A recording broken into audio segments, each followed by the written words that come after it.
Hello sa inyong lahat. Ako si Aina. Ngayon, ibabahagi ko ang isang artikulo ng patotoong batay sa karanasan ng isang sister. Lumaki siya sa isang mahirap na pamilya at gustong-gusto niyang mamukod-tangi sa iba at magkaroon ng magandang buhay, puspusang nakikipaglaban para makamit ito. Matapos tanggapin ang makapangyarihang Diyos, muli siyang naakit sa kasikatan at pakinabang, bumalik sa mundo para magpakapagod. Nang maaksidente siya sa kotse, saka lang niya malinaw na nakita na walang anumang yaman, kasikatan o pakinabang ang makakabili ng buhay. Paano siya nakawala sa gapos ng kasikatan at pakinabang at tumahak sa tamang landas sa buhay? Pakinggan natin ang karanasan niya.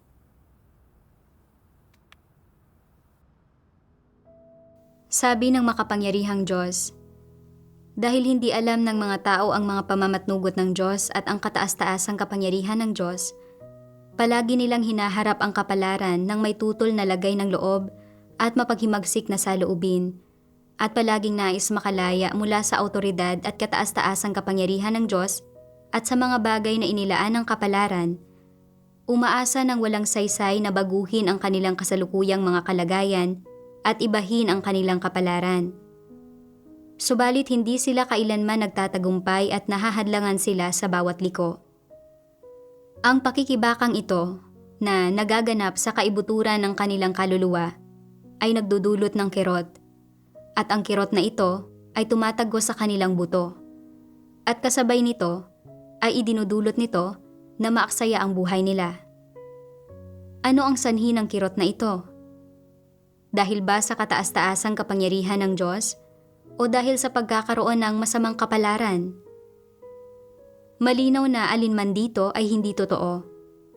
Sa huling pagsusuri, idinudulot ito ng mga landas na tinatahak ng mga tao at ng mga paraan na pinipili nilang isabuhay ang kanilang buhay.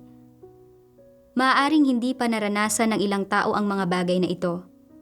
Subalit kapag tunay mong nalalaman at kinikilala na ang Diyos ang may kataas-taasang kapangyarihan sa kapalaran ng tao, kapag tunay mong nauunawaan na ang lahat ng may kataas-taasang kapangyarihan ang Diyos at kanyang isinasaayos para sa iyo ay malaking pakinabang at proteksyon sa iyo, kung gayon, unti-unti mong mararamdaman na napapawi ang iyong kirot at ang buo mong pagkatao ay unti-unting mawawala ng tensyon, magiging malaya, nakaalpas. Sa tuwing nakikita ko ang siping ito ng mga salita ng Diyos, naiisip ko ang dati kong karanasan sa pagpupunyagi. Dahil hindi ko naunawaan ang kataas-taasang kapangyarihan ng Diyos, palagi kong gustong baguhin ang aking kapalaran sa pamamagitan ng sarili kong mga pagsisikap at mamuhay ng marangal at tanyag na parehong may kasikatan at pakinabang na hinahangaan ng iba. Naniwala ako na kapag may kasikatan at pakinabang, magkakaroon ako ng masayang buhay. Matapos paulit-ulit na makaranas ng mga balakid at kabiguan, saka lang ako namulat ng halos mamatay na ako sa isang aksidente sa bus at napagtanto kung gaano kawalang magawa at kawalang halaga ang mga tao sa harap ng kamatayan, na hindi kayang bilhin ng anumang halaga ng pera ang buhay, na ang paghahangad ng kasikatan at pakinabang ay nagdulot lang sa akin ng pasakit at kahungkagan, at na tanging sa pagpili na magpasakop sa kataas-taasang kapangyarihan at mga pagsasaayos ng Diyos at pagtupad sa tungkulin ko bilang isang nilikha, na maipamumuhay ko ang pinakamakabuluhang buhay. Ipinanganak ako sa kanayunan, at noong bata pa ako, nakita ko ang ate ko na nagtatrabaho sa laboratorio ng isang planta na nagpoproseso ng mineral. Komportable at maginhawa ang kanyang kapaligiran sa trabaho at nakakapaglakbay siya ng regular para sa trabaho at magtingin-tingin sa paligid. Sa tuwing umuuwi siya, hindi lang sunod na sunod sa moda at napakaganda ng kanyang pananamit. Nag-uuwi rin siya ng ilang lokal na espesyal na produkto mula sa ibang mga rehiyon. Talagang hinahangaan siya ng lahat ng tao sa nayon. At nainggit ako sa kanya. Iniisip na Napakaganda siguro kung makapamumuhay ako ng gayong kagalang-galang at tanyag na buhay sa hinaharap. Sa taon ng pag-graduate ko ng junior high school, nagkataon lang na naghahanap ng mga manggagawa ang planta sa pagpoproseso ng mineral na pinagtatrabahuhan ng ate ko. Kaya nagtrabaho ako sa planta. Ngunit dahil mababa ang pinag-aralan ko at wala akong mga espesyal na kasanayan, sa paggawaan lang ako pwedeng magtrabaho. Nakabibingi ang ingay ng mga makina sa paggawaan at nagliliparan ang alikabok sa lahat ng dako. Araw-araw akong nagbubuhat ng ilang dosenang kilo ng reagents, akyat baba sa hagdanan para punuin ang mga reagent. Dahil allergic ako sa mga reagent, napuno ng mapulang pantal ang mga kamay at mukha ko. Kinailangan ko ring magtrabaho sa gabi, at pagkalipas ng ilang buwan, nanilaw at namutla ang mukha ko, at lubos akong napagod. Nakita ko na ang mga kasamahan kong may mga teknikal na trabaho ay nagtatamasa ng pinakamagagandang binipisyo at pabahay, pati na rin ng mga sahod na ilang beses na mas mataas kaysa sa akin. Madalas din silang nakaupo sa opisina, relax na nagbabasa ng mga dyaryo at umiinom ng tsaa at malinis ang kanilang pananamit na may pino at magalang na hitsura. Pagkatapos, nang tiningnan ko ang sarili ko na nababalutan ng alikabok at dumi araw-araw, pakiramdam ko ay mas mababa ako sa kanila. Talagang naramdaman kong emperyor ako. Naisip ko, wala akong pinag-aralan at wala akong mga kasanayan, kaya puro mabigat na trabaho lang ang kaya kong gawin. Nagsisisi talaga ako na hindi ako nag-aral ng mabuti noon. Kung nakakuha lang sana ako ng diploma, hindi ba't mamumukod tangi rin ako sa nakararami at hahangaan tulad nila? Mga tao tayong lahat, kaya bakit ganito ako kabigo? Ayokong gugulin ang buong buhay ko sa pagpapakapagod sa paggawaan.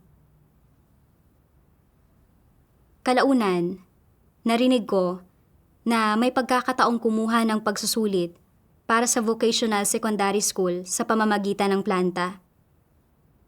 Isinuko ko ang oras ko ng pahinga, gumigising ng maaga at natutulog ng gabi na para magsaulo ng mga aklat pampaaralan at magsagot ng mga tanong para sa pagsasanay. Pagkatapos ng 2 taon ng pagsisikap, naging kalipikado akong pumasok sa isang vocational school.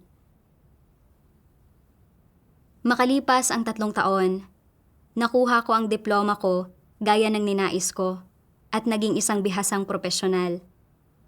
Hinubad ko ang magrasa kong damit pantrabaho at iniwan ko ang maalikabok na paggawaan para sa isang nakaiinggit na trabaho sa opisina. Habang tinitingnan ang mga kasamahan kong abala pa rin sa paggawaan, naisip ko na hindi na sayang ang mga pagsisikap ko sa nakalipas na ilang taon. Mas lalo rin akong naniwala sa ideya na kailangang tiisin ng isang tao ang pinakamatinding hirap para maging pinakadakila sa mga tao. At na hanggat handa akong magsikap, makapamumuhay ako ng maginhawa, komportable, desente, at tanyag na buhay. Pero pagdating ko sa opisina ng departamento, nalaman ko na ang mga kasamahan ko ay hindi lang may mga kalipikasyong pang-akademiko, kundi may mga profesional na titulo rin. Kahit na pareho ang ginagawa naming trabaho, ang sahod ko ang pinakamababa sa lahat. Higit pa rito, kung walang profesional na titulo, hindi ako magiging kalipikado para sa pabahay, opisyal na katayuan o pag-angat. At maaari akong ilipat pabalik sa paggawaan anumang oras. Kung gusto ko ng pagtaas ng sahod at pag-angat, kailangan kong makakuha ng mas mataas na profesional na titulo. Pagkatapos niyon, bumili ako ng isang malaking bunton ng mga materyales para sa pagsusulit, kabilang ang mga prinsipyo ng accounting, advanced English, mga prinsipyo ng statistics, at iba pa. Ito ay mga bagay na hindi ko pa kailanman naharap. At talagang nahirapan akong pag-aralan ang mga ito. Gayunpaman, para magkaroon ng matatag na posisyon sa opisina ng departamento, kailangan kong itodo ang lahat ng aking makakaya. Kalaunan, ibinuhos ko ang lahat ng oras at lakas ko sa labas ng trabaho sa pag-aaral. Para hindi maabala, ginawa ko pa nga ang mahirap na desisyon na ipaubaya sa mga magulang ko ang aking anak na 1 taong gulang. Gayunpaman, dahil sa matinding stress sa trabaho at sa mababa kong pinag-aralan, 2 taon akong sunod-sunod na kumuha ng pagsusulit, pero parehong beses akong bumagsak. Pinagtawanan ako ng mga kasamahan ko at pinayuhan ako ng asawa ko na huwag nang kumuha ulit ng pagsusulit. Pero hindi ako sumuko at madalas akong nagpupuyat para mag-aral. Sa simula pa lang, mayroon na akong thyroid dysfunction at kailangan ko ng pangmatagalang gamutan. Dahil sa matagal na pagpupuyat para mag-aral, lalo pang humina ang aking immunity. Kada 2 araw ay kinailangan kong magpa-dextrose at kapag sobrang sama ng pakiramdam ko, kailangan ko pang maghabol ng hininga kapag naglalakad. Gayunpaman, kung hindi ako magkakamit ng propesyonal na titulo, mawawalan ako ng pagkakataon para sa anumang pagtataas ng sahod o pag-aangat. Hindi ba't masasayang lang ang lahat ng pagsisikap ko sa mga nakaraang taon? Paano ako magkakaroon ng pagkakataong umangat sa iba sa hinaharap? Nang maisip ko ito, nagtiimbagang at nagtiyaga na lang ako. Pagkatapos ng 3 taon ng pagsisikap, nakamit ko na rin sa wakas ang isang intermediate professional qualification. Dahil sa pass na ito, hindi nagtagal ay naiangat ako bilang isang middle level na kadre. Tumaas din ang sahod ko. Dahil mula sa isang manggagawa, ay naging isang kadre ako sa isang iglap. Pakiramdam ko ay bumuti ang halaga at katayuan ko. Hindi ko masabi sa iyo kung gaano ako kapuno ng pagmamalaki. Gayunpaman, hindi nagtagal ang magagandang panahong ito. Pagkalipas ng ilang taon, bumaba ang kita ng planta at natanggal ako sa trabaho. Mula sa pagiging isang kadre, ay bumagsak ako sa pagiging isang natanggal na manggagawa sa isang iglap. Pakiramdam ko ay naglaho ang ningning sa itaas ng aking ulo at ang aking magandang kinabukasan sa isang iglap. At pakiramdam ko ay nabigo talaga ako. Ayaw ko ring guguli ng ganito ang buong buhay ko. Noong panahong iyon, nabasa ko sa mga dyaryo na maraming tao ang nagsimula ng sarili nilang mga negosyo matapos matanggal sa trabaho at nauwi sa pagiging mga boss at negosyante na namumuhay ng nakaiinggit na buhay. Naniwala ako na kaya kong gawin ang kaya nilang gawin. Kaya, sinimulan ko ang sarili kong paglalakbay sa pagnenegosyo. Nagtayo ako ng pwesto, nagbenta ng mga merienda, nag-alok ng insurance, at iba pa. Kahit na kumita ako ng pera, naaksidente ako sa sasakyan at napinsala ang aking cervical spine. Hindi nagtagal, natanggal din sa trabaho ang asawa ko. Nagkasakit at naospital ang mga magulang ko at naubos ang kaunting perang mayroon ang aming pamilya. Sa harap ng mga kabiguang ito, ayaw kong tanggapin ang pagkatalo. At patuloy pa rin akong naghanap ng mga pagkakataon. Noong 2004, nakaugnayan ko ang industriya ng direct sales. Narinig ko ang isang manager na nagbahagi ng kanyang karanasan sa pagnenegosyo mula sa pagiging pangkaraniwan hanggang sa pagtatagumpay at kung paanong ang kanyang sales team ay kumalat sa buong bansa, kung paano siya kumita ng daan-daang libong yuan bawat taon. Nag-alab ang aking damdamin pagkarinig doon at sumali ako sa pangkat nang walang pag-aalinlangan. Patuloy akong nag-aral kung paano magbenta ng mga produkto at magpalago ng aking pangkat. Nangangarap na balang araw ay kikita ako ng malaking pera upang magtamo ng kalayaang pinansyal at makakapagbahagi sa iba ng sarili kong mga karanasan sa pagnenegosyo. Napakaluwalhati niyon. Hindi nagtagal, isang kamag-anak ang nangaral sa akin ng Ebanghelyo ng Diyos sa mga huling araw.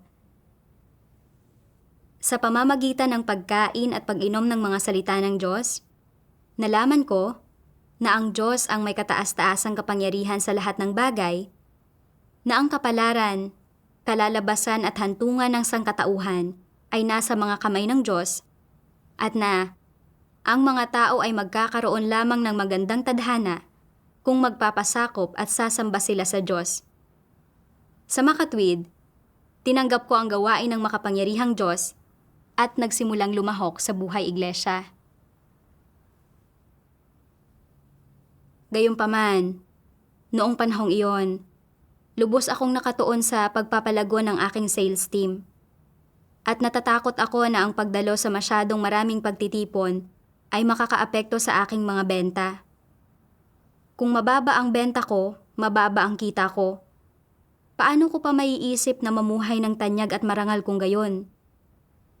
Sa makatwid, iginugol ko ang karamihan ng oras ko sa pagbebenta ng mga produkto at pagpapalawak ng aking customer base, madalas na hindi nakakadalo sa mga pagtitipon. Kahit kapag dumadalo ako sa mga pagtitipon, palagi akong inaantok at wala talagang pumapasok sa isip ko. Noong una, nakaramdam ako ng bahagyang paninisi sa sarili. Pero nang makita ko ang patuloy na paglaki ng bilang ng mga tao sa aking pangkat sa ilalim ng aking masusing pamamahala, kung paanong paganda ng paganda ang aming mga benta, at kung paanong palapit ako ng palapit sa pagiging isang mid-level na distributor, ang bahagyang paninisi sa sarili na nasa aking puso ay naglaho. Kalaunan, halos araw-araw akong bumibisita sa mga customer para magbenta ng mga produkto at dinadala ko ang pangkat sa mga study trip bawat buwan, kaya huminto na ako sa pagdalo sa mga pagtitipon. Kapag pumupunta ang mga sister sa bahay ko para hanapin ako, nagtatago ako sa kanila. At inilaan ko ang aking buong katawan at puso sa aking karera. Para mas mapalago ang mga customer, natutunan ko ang iba't ibang sales pitch. Halimbawa, hinikayat ko ang mga customer na bumili ng mga produktong pangkalusugan sa pamamagitan ng pagtalakay sa mga panganib ng mga sakit, at pinuri ko ang mga customer para mabentahan sila ng mga kosmetiko. Tinalakay ko rin ang mga pagkakataon para sa direct sales at ang kaakit-akit na sistema ng bonus, at nag-ayos ako ng maganda gamit ang imahe ng isang matagumpay na tao para akitin ang mga kliyente na sumali sa aking sales team. Pagkatapos, medyo hindi ako mapakali. Sa totoo lang, talagang hindi matatag ang kita ko at hindi ganoon kadaling kumita sa direct sales. Hindi ba't nagpipinta lang ako ng magandang larawan para lokohin ang mga tao? Pero naisip ko rin, sa industriya ng direct sales, lahat ay nagsasanay sa mga sales pitch. Paano ka makakapagbenta kung masyado kang matapat? Paano ka kikita ng mas malaking pera?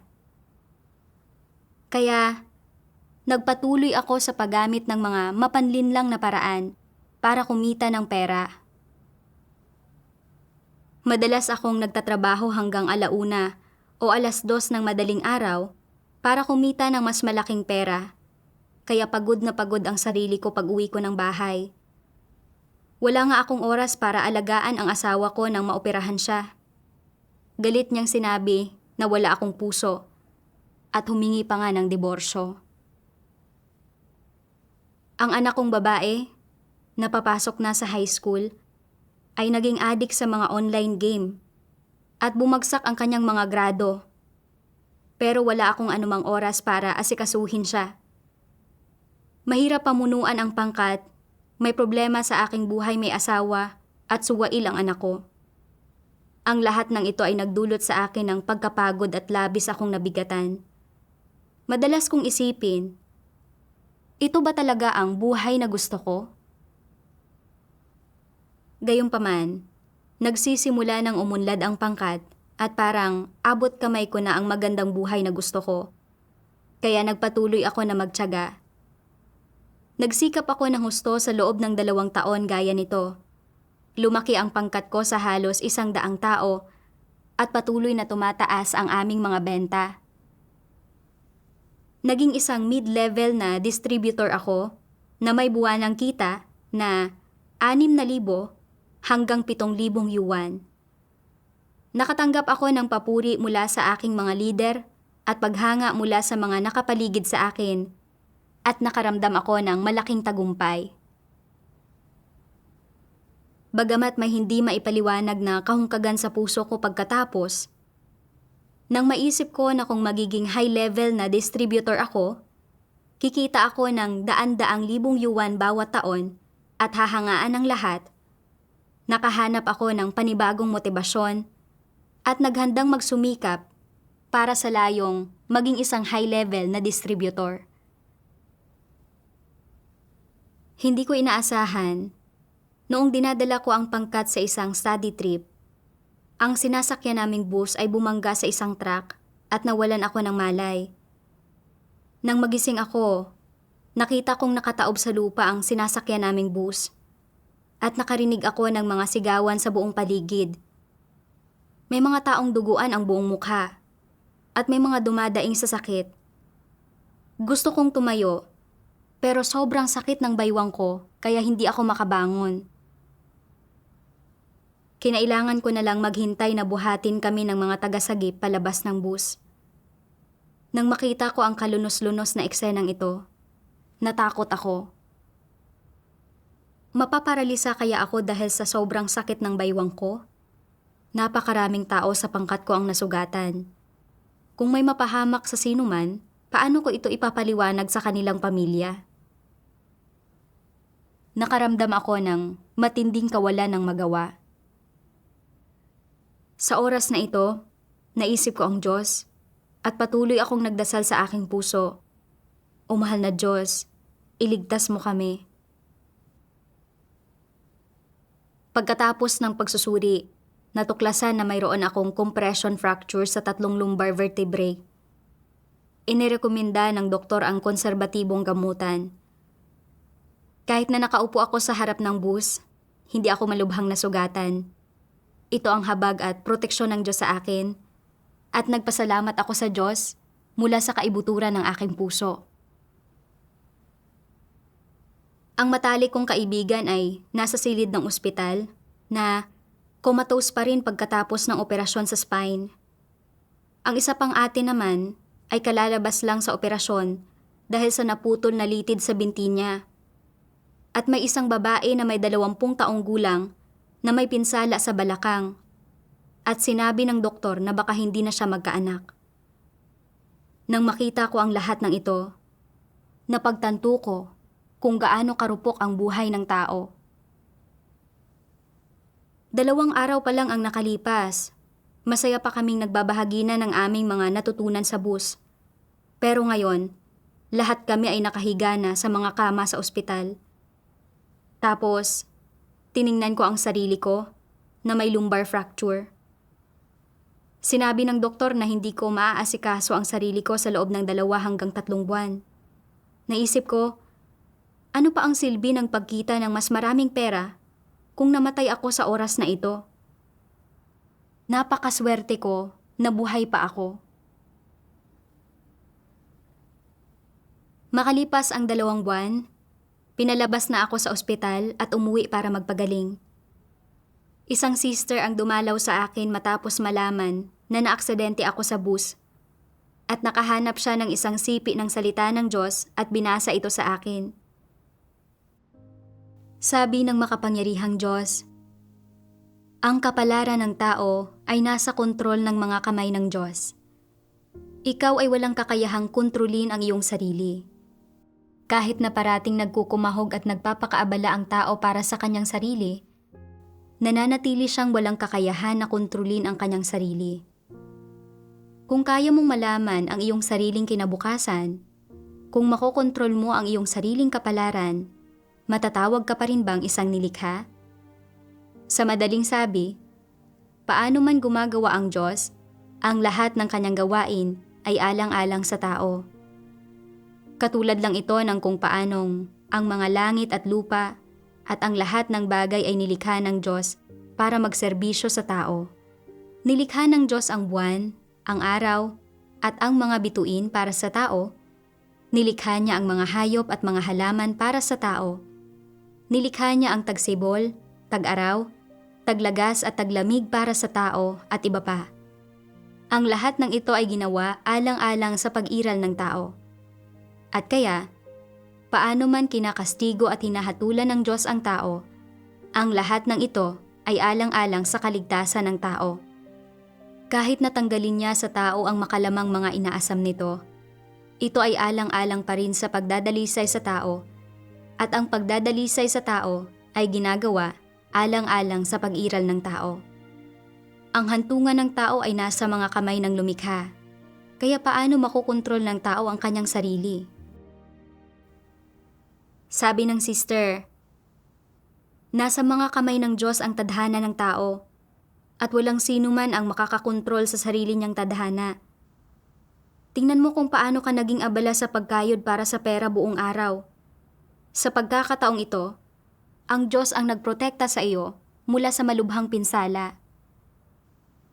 Pero, naisip mo na ba na kahit kumita ka na ng pera, ano pa ang silbi ng perang iyon kung mawawala naman ang buhay mo? Mapalad tayong matanggap ang gawain ng Diyos sa mga huling araw ngayon, pero hindi ka naman dumadalo ng maayos sa mga pagtitipon. Hindi ba't pagtatangka ito na umiwas sa pagliligtas ng Diyos para sa iyo?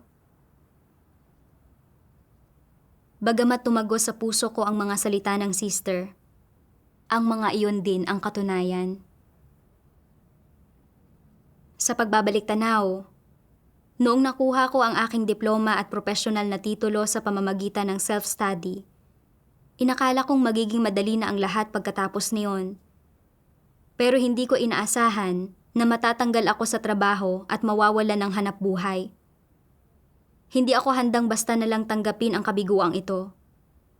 Nang makita kong maraming tao ang nagsimula ng sarili nilang negosyo at umangat sa karamihan, patuloy din akong nagsikap na subukang magsimula ng sarili kong negosyo. Gayunpaman, lahat iyon ay nauwi sa kabiguan. Sa panahong ito, naaksidente pa nga ako sa sasakyan at nagtamo ng pinsala sa cervical spine na halos ikaparalisa ako. Bago pa ako tuluyang gumaling, bumalik na naman ako sa industriya ng direct sales. Gusto kong magkaroon ng magandang buhay sa pamamagitan ng direct sales. Pero hindi ko inaasahan na dahil sa isang aksidente sa bus, ang lahat ng pinaghirapan ko sa loob ng maraming taon ay biglang maglalaho na parang bula. Napagtanto ko na hindi ko talaga kayang kontrolin ang sarili kong kapalaran at na ang kapalaran ng tao ay nasa mga kamay ng Diyos.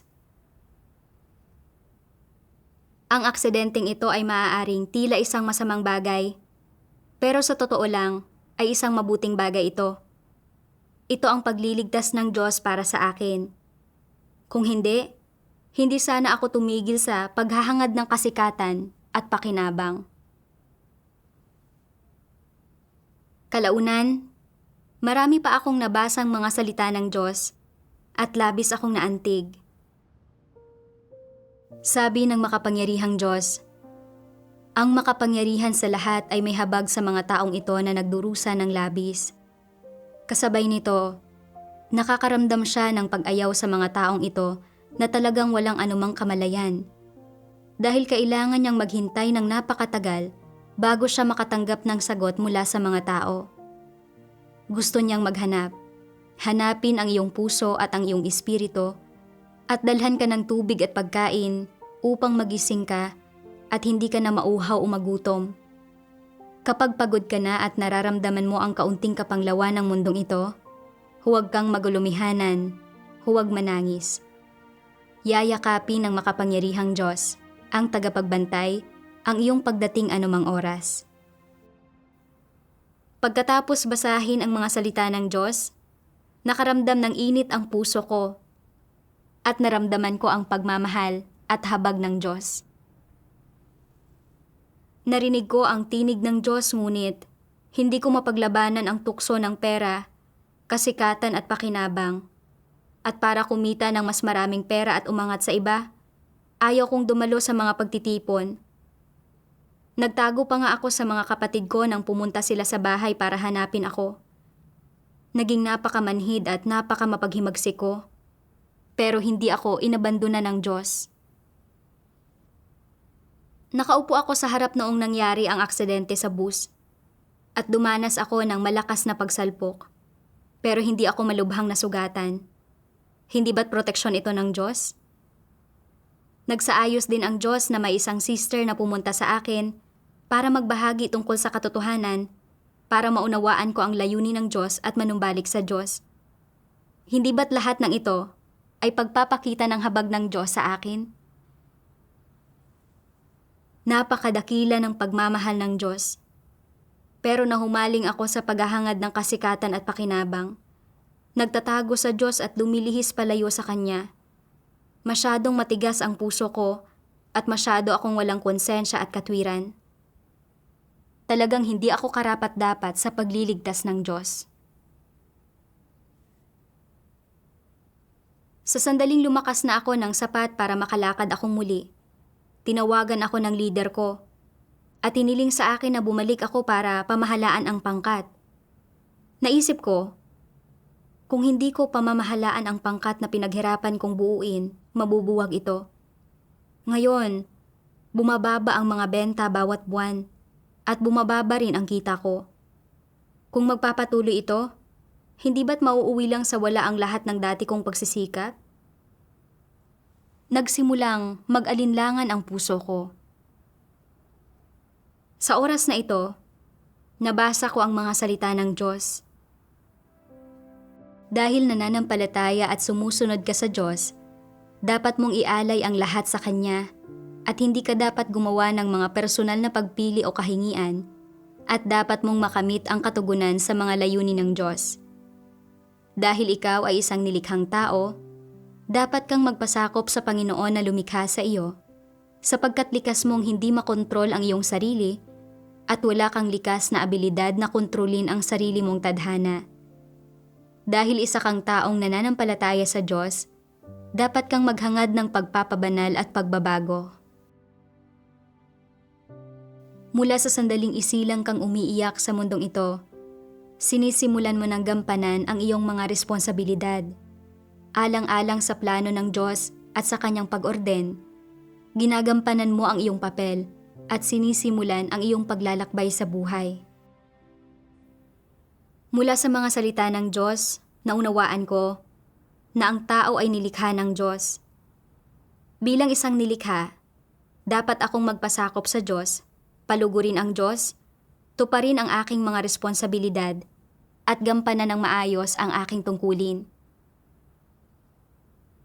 Naisip ko kung paano ko ginugol ang halos buong buhay ko ng naghahangad ng kasikatan, pakinabang at katayuan. Sa huli, hindi ko nakuha ang gusto ko pagkatapos ng lahat ng aking pagpupunyagi at pagdurusa at halos mamatay ako. Nakabalik na ako ngayon sa Diyos ay dahil sa habag at proteksyon ng Diyos at dapat kong suklian ang pagmamahal ng Diyos.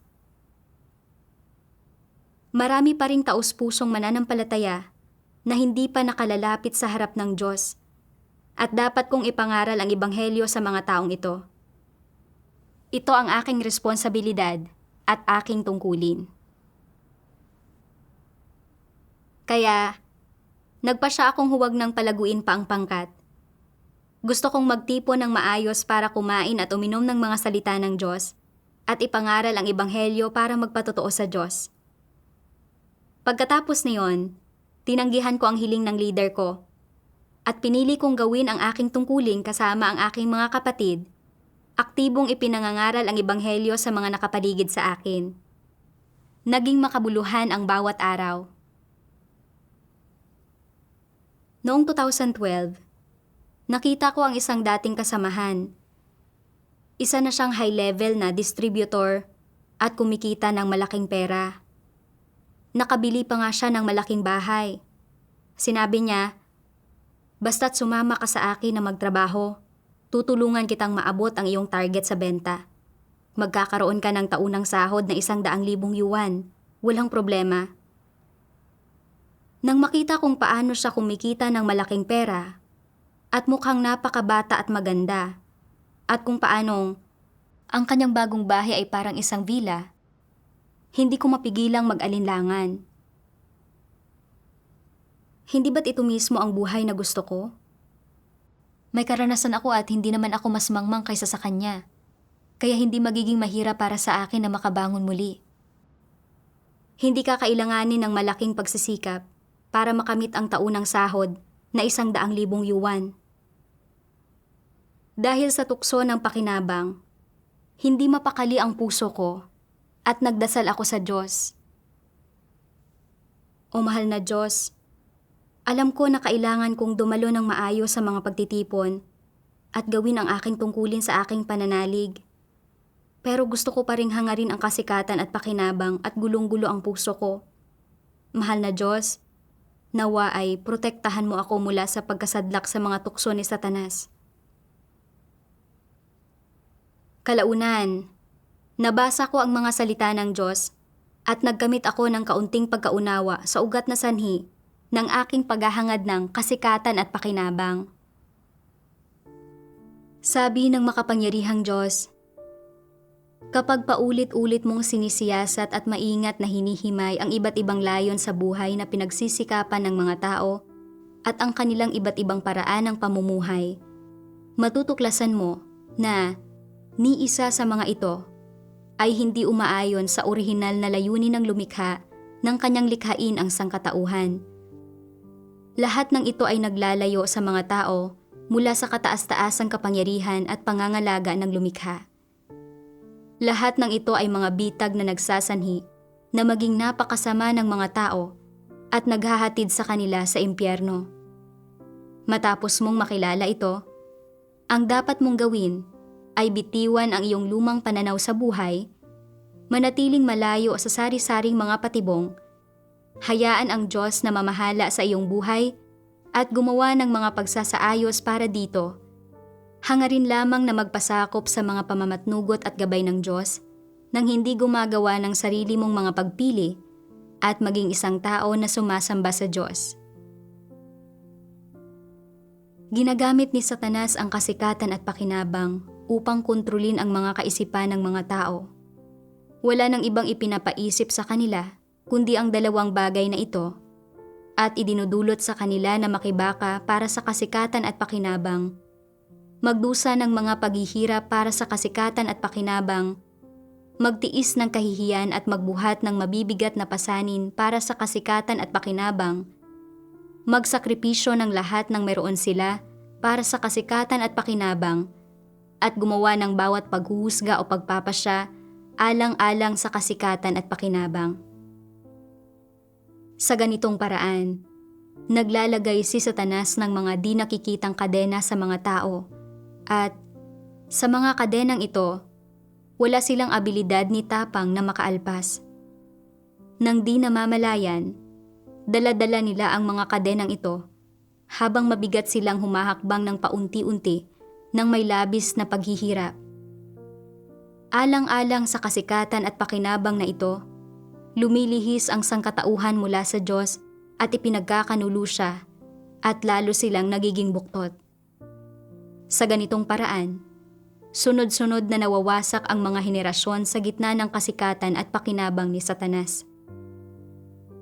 Kung titingnan ngayon ang mga kilos ni Satanas, hindi ba't lubos na kamuhi-muhi ang mga lihim na mapanirang motibo nito?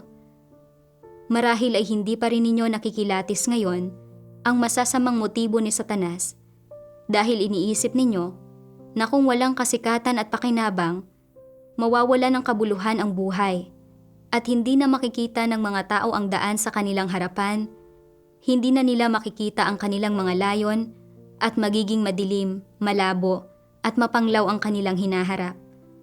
Ngunit, unti-unti, balang araw ay mauunawaan ninyong lahat na ang kasikatan at pakinabang ay malalaking kadenang inilalagay ni Satanas sa tao.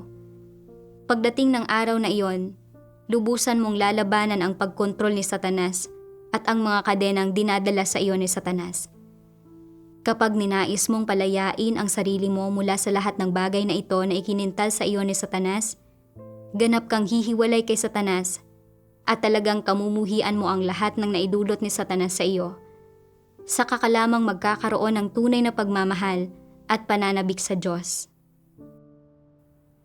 Mula sa mga salita ng Diyos, naunawaan ko na ginagamit ni Satanas ang kasikatan at pakinabang para gawing tiwali ang mga tao at idulot sa kanila na ituring ang paghahangad ng kasikatan at pakinabang bilang isang positibong bagay, bilang isang panghabang buhay na layo na dapat pagsikapan.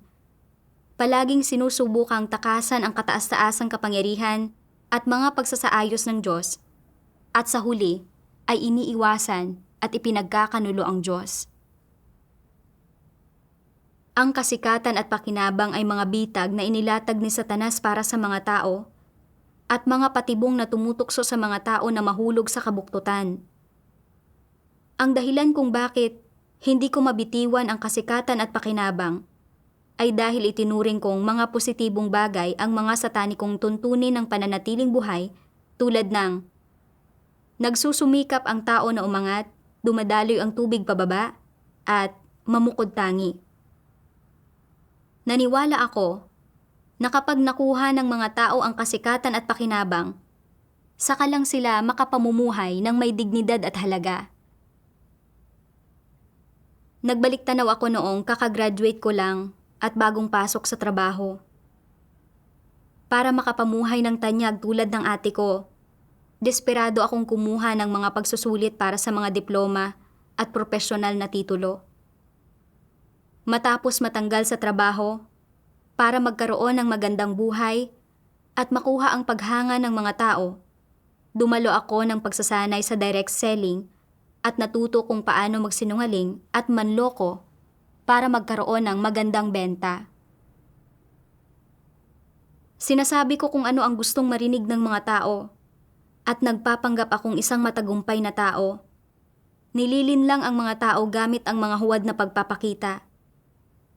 Kahit na narinig ko ang tinig ng Diyos na nagliligtas sa mga tao at napagtanto na ang mga salita ng Diyos ay ang katotohanan at makapag-aakay sa mga tao sa tamang landas, hindi ako dumadalo ng maayos sa mga pagtitipon dahil gusto kong palaguin ang aking pangkat at pataasin ang aking mga benta. Wala na nga akong oras para basahin ang mga salita ng Diyos at ginugol ko ang lahat ng lakas ko sa paghahangad ng pera, kasikatan at pakinabang. Sa huli, halos ikamatay ko ang aksidente sa bus. Ngayon, nakakadalo na ako sa wakas sa mga pagtitipon at regular na nagagawa ang aking tungkulin.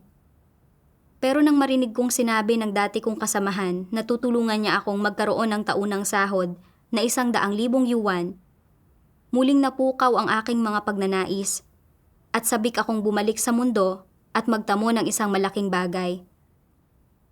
Napakahigpit ng pagkakagapos sa akin ng pera, kasikatan at pakinabang. Sa totoo lang, kung iisipin ito, sa nakalipas na ilang taon, abala ako sa pagkayod para sa kasikatan at pakinabang. Kahit na kumita ako ng kaunting pera at pinuri at hinangaan din ng iba, hindi naging mapayapa ang buhay pamilya ko at madalas akong magalit at makipag-away sa asawa ko at madalas akong makaramdam ng kahungkagan sa aking puso.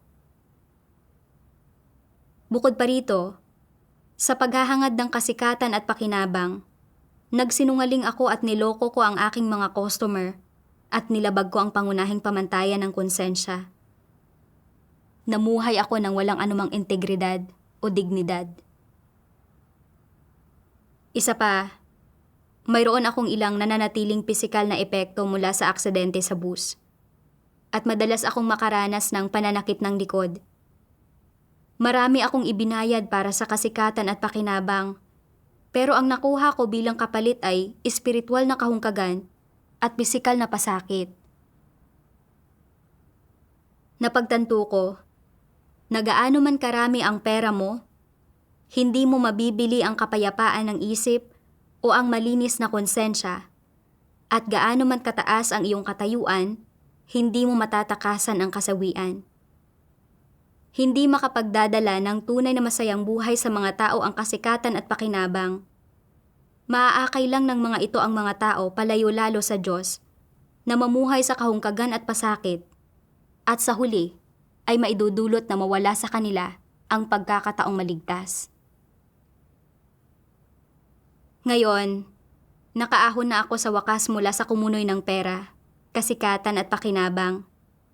At ayaw ko nang hangarin ang kasikatan, pakinabang at katayuan tulad ng dati, o ipamuhay ang buhay na iyon ng pagdurusa, pagkapagod, kahungkagan, at pagpapahirap. Kinailangan kong bitiwan ang aking mga ambisyon at pagnanais na hangarin ang kasikatan at pakinabang, hangarin ang pagpapasakop sa Diyos, at gawin ng maayos ang tungkulin ng isang nilikha. Ito lamang ang paraan para maging makabuluhan ang buhay.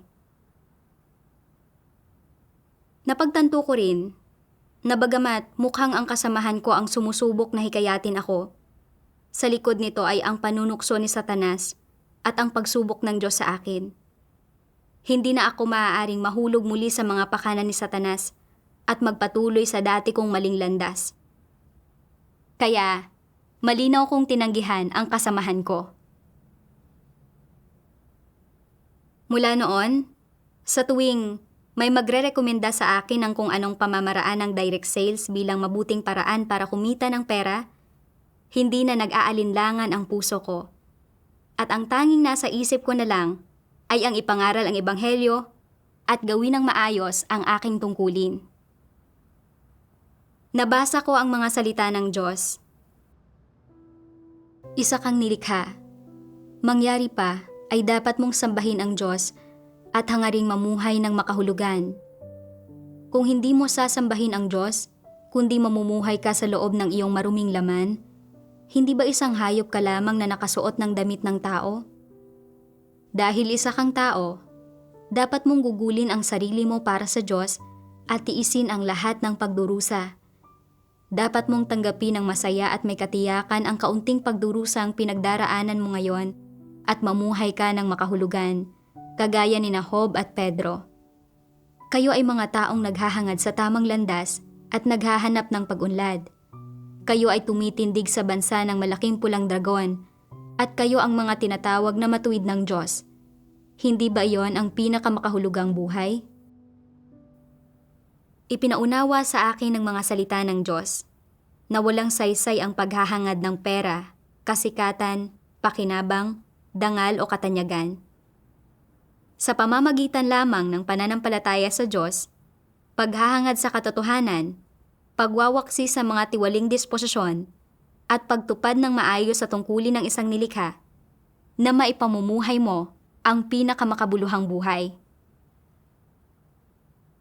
Dati, hinangad ko ang pera, kasikatan, pakinabang, at material na kasiyahan, at namuhay para sa laman. Bagamat, mukha akong tanyag at kagalang-galang, hindi ako nakaramdam ng kapayapaan at kagalakan sa aking puso. Ngayon, ginagawa ko ang aking tungkulin kasama ang aking mga kapatid, kumakain at umiinom ng mga salita ng Diyos, tinatanggap ang paghatol at pagkastigo ng mga salita ng Diyos, at nagninilay at inuunawa ang aking sarili. Mas nabawasan na ang pagsisinungaling ko, at unti-unti na rin akong nagsisimulang magsabuhay ng wangis ng tao. Nagpapasalamat ako sa pamumuno ng makapangyarihang Diyos sa pagtulong sa akin na makatakas sa pasakit ng paghahangad ng pera, kasikatan at pakinabang, at sa paggabay sa akin na tahakin ang isang maliwanag na landas sa buhay. Amen. Sigurado akong may napulot kayong mga aral sa karanasan ng sister na ito. Huwag kayong mag-atubiling ibahagi ang inyong mga naisip sa comment sa ibaba. Maraming salamat sa panonood. Hanggang sa muli.